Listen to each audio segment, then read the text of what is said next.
Student यहाँ देख सकते हैं आपका इंटर क्लास का आ चुका है चैप्टर 6 का पार्ट 2 हम और हमारा आदर्श। इसके लेखक हैं डॉक्टर APJ अब्दुल कलाम। ये गद्यांश का आपका लास्ट चैप्टर है, तो आइए देख लेते हैं। बट देखने से पहले जो स्टूडेंट चैनल पर नए हैं, चैनल को लाइक करना और सब्सक्राइब करना और शेयर करना ना भूलें, जिससे आप सभी को सारे न्यू वीडियो के नोटिफिकेशन सबसे पहले मिलते रहें। तो आइए देख लेते हैं हम लोग। देखिए, न्यूनतम में गुजारा करने और जीवन बिताने में भी निश्चित रूप से कोई हर्ज नहीं।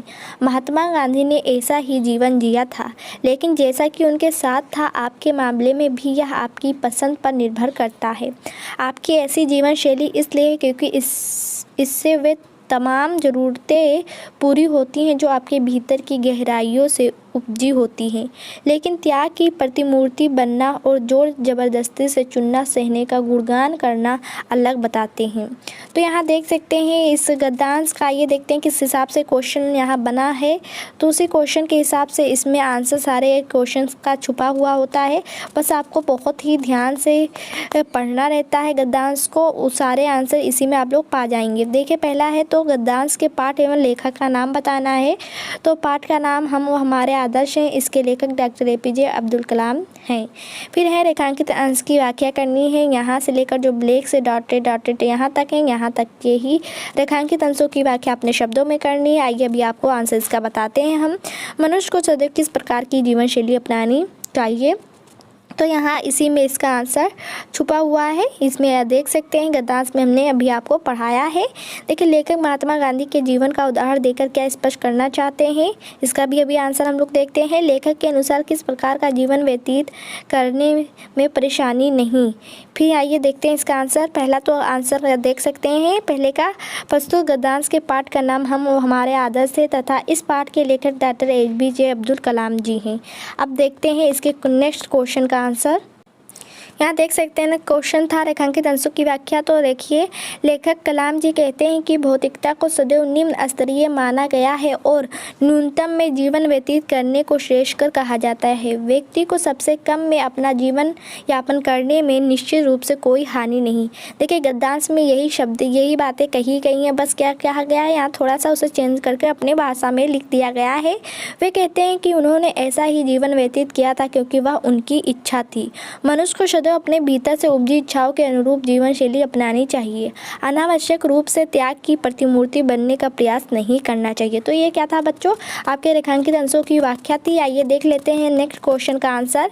यहाँ है आपका, तो यहाँ देखें, ध्यान दें। देखें, मनुष्य को सदैव अपनी इच्छा अनुसार जीवन व्यतीत करना चाहिए क्योंकि इससे हमारी वे सभी आवश्यकताएं पूरी होती हैं जो हमारे अंतर मन की गहराइयों में निश्चित होती हैं। अर्थात मनुष्य को सदैव अपनी इच्छाओं के अनुरूप जीवन शैली को अपनाना चाहिए। तो ये आपका कहा था नेक्स्ट थर्ड का क्वेश्चन आंसर। नेक्स्ट क्वेश्चन का आंसर देख लेते हैं। देखें, लेखक महात्मा गांधी जी के जीवन का उदाहरण देकर यह स्पष्ट करना चाहते हैं कि प्रत्येक मनुष्य को अपनी इच्छा अनुसार जीवन व्यतीत करना चाहिए। उन्हें दूसरों के समक्ष आदर्श प्रस्तुत करने हेतु इच्छा के विपरीत त्याग की प्रतिमूर्ति नहीं बनना चाहिए। तो ये आपका था 4 क्वेश्चन का आंसर, यहाँ देख सकते हैं, इसे आप लोग नोट करते चले। लास्ट क्वेश्चन का आंसर है, लेखक स्पष्ट करते हैं कि भौतिकता को सदैव निम्न स्तरीय माना गया है, न्यूनतम में जीवन व्यतीत करने को श्रेष्ठकर कहा जाता है। अर्थात यदि हमें कम में भी जीवन व्यतीत करने को कहा जाए तो इससे कोई परेशानी नहीं है। आइए नेक्स्ट पैराग्राफ देख लेते हैं। नेक्स्ट पैराग्राफ क्या है? देखिए, नेक्स्ट पैराग्राफ आपका आ चुका है। यहाँ देख सकते हैं, विकसित देशों में समृद्धि के पीछे कोई रहस्य नहीं छिपा है। ऐतिहासिक तथ्य बस इतना है कि इन राष्ट्रों जिन्हें G8 के नाम से पुकारा जाता है कि लोगों ने पीढ़ी दर पीढ़ी इस विश्वास को पुख्ता किया कि मजबूत और समृद्ध देश में उन्हें अच्छा जीवन बिताना है, तब सच्चाई उनकी आकांक्षाओं के अनुरूप ढल गई। आइए देखते हैं पैराग्राफ के अनुसार नीचे क्वेश्चन दिया गया है, उसका आंसर हम लोग देख लेते हैं। देखिए, पहला है तो गद्यांश का संदर्भ लिखना है, फिर रेखांकित अंशों की व्याख्या करनी है। नेक्स्ट क्वेश्चन है, G8 देशों के लोगों ने किस विश्वास को मजबूत किया और G8 के नाम से किसे पुकारा जाता है? यहाँ है कि इसकी समृद्धि के पीछे कोई रहस्य नहीं छिपा है। आइए देखते हैं कि इनका क्वेश्चनों का आंसर किस हिसाब से है। देखिए, प्रस्तुत गद्यांश डॉक्टर APJ अब्दुल कलाम द्वारा लिखित तेजस्वी मन के संपादित अंश के हम और हमारा आदर्श नाम पाठ से लिया गया है या उद्धृत है। ये दोनों शब्दों में से एक शब्द आप लिख सकते हैं, लिया भी लिख सकते हैं, उद्धृत भी लिख सकते हैं। रेखांकित अंश की व्याख्या है। लेखक कहता है कि G8 के अंतर्गत आने वाले विकसित देशों की समृद्धि के पीछे कोई रहस्य नहीं छिपा। विकसित देशों के विकास एवं समृद्धि के पीछे केवल यही ऐतिहासिक तथ्य है कि इन लोगों को प्रत्येक पीढ़ी या अपने इस विश्वास को पुख्ता किए हमें मजबूत और समृद्धि देश में अच्छा जीवन बिताना है। इस देश के लोग अच्छे जीवन व्यतीत करने के लिए कठोर परिश्रम किए। यही सच्चाई है कि उन्होंने अपनी आकांक्षाओं के अनुरूप अपने को ढाला। ये था रेखांकित अंशों की व्याख्या। आप यहाँ क्वेश्चन के आंसर को देख लेते हैं। थर्ड क्वेश्चन का आंसर यहाँ है G8 के देशों ने इस विश्वास को मजबूत किया कि हमें समृद्धि देश में अच्छा जीवन बिताना है।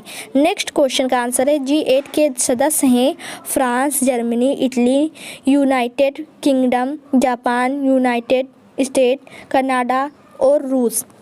तो इन्हें G8 के नाम से जानते हैं। G8 देशों में की समृद्धि के पीछे कोई रहस्य नहीं छिपा है। तो बच्चों, ये क्या था आपके, ये गद्यांश का था पार्ट 2 यह वीडियो है आपके, और ये चैप्टर लास्ट चैप्टर बचा है। अब पार्ट 3 में हम आपका ये चैप्टर समाप्त कर देंगे। नेक्स्ट पार्ट देखने के लिए चैनल को सब्सक्राइब करना, शेयर करना, कमेंट्स करना ना भूलें कि आपको वीडियो कैसी लगी। तब तक के लिए इतना ही। Thank for watching this video.